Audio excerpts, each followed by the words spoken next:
Et si je te disais que certains endroits sur Terre sont presque interdits aux avions, pas à cause des lois, mais à cause de quelque chose de bien plus imprévisible. Imagine un pilote là-haut à plusieurs milliers de mètres, incapable de voir à quelques mètres devant lui.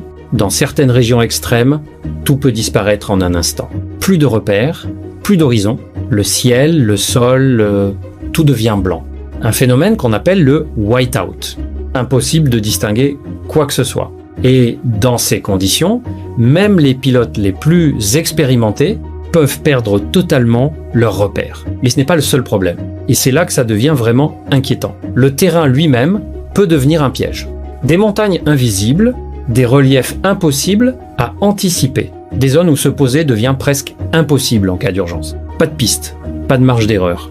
Juste une seule chance. Et parfois, même les instruments peuvent devenir trompeurs. Perturbations magnétiques, illusions visuelles, ton cerveau te dit une chose, mais la réalité est tout autre. La direction que tu crois suivre ne peut être pas la bonne. Et à cette altitude, une simple erreur peut être fatale. Alors pourquoi certains endroits restent-ils parmi les plus évités au monde? Et surtout, qu'est-ce qui les rend aussi dangereux?